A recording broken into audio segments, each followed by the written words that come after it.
ముందే మార్కులు వేసేసి తర్వాత పరీక్ష పెట్టినట్లు ఉంది ఏపీ సర్కారు రుణమాఫీ ప్రక్రియ. అనుకున్న లెక్కకు రుణమాఫీని సెట్ చేసింది.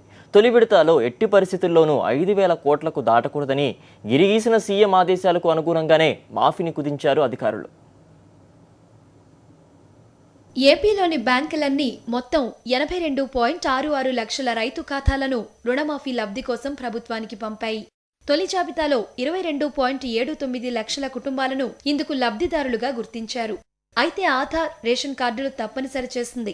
ఈ నిబంధన వెనుక అసలు కారణం మాఫీ భారాన్ని భారీగా తగ్గించడమే. బడ్జెట్లో రుణ విముక్తి కోసం ప్రభుత్వం 5,000 కోట్లు మాత్రమే కేటాయించింది. దానికి తగ్గట్టుగానే ఈ లెక్క సెట్ చేసింది. 22.79 లక్షల కుటుంబాల ఖాతాలకు తొలి విడతగా 4,664 కోట్ల రూపాయలను బ్యాంకులకు జమ చేసింది ఏపీ ప్రభుత్వం. అంటే ముందుగా డిసైడ్ అయిన 5,000 కోట్లలోపు ఉండాలని సీఎం చంద్రబాబు గీసిన గీత దాటనివ్వలేదు. అసలు మొత్తం భారంపై కూడా ప్రభుత్వం ఓ అంచనాకు వచ్చేసింది. 87,612 కోట్ల భారాన్ని స్కేల్ ఆఫ్ ఫైనాన్స్, ఇతరత్రా సాధనాలను ఉపయోగించి 15,000 కోట్లకు కుదించాలని నిర్ణయించింది చంద్రబాబు సర్కార్. రెండో విడత జాబితాపై ప్రభుత్వం కసరత్తు ప్రారంభించింది. 43 లక్షల ఖాతాలపై జిల్లా, డివిజనల్, మండల స్థాయి కమిటీలను విచారణకు నియమించింది.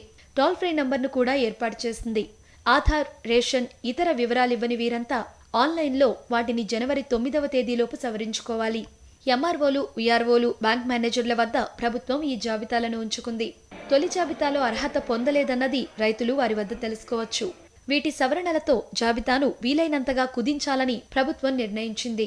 ఆధార్, రేషన్ కార్డుల్లోని అడ్రస్లు తేడా ఉన్నాయని లక్షల మందికి చెక్ పెట్టింది. ఈ రెండో జాబితాను ఇంకా ఎన్ని మలుపులు తిప్పబోతుందో వేచి చూడాలి. సాక్షి న్యూస్, హైదరాబాద్.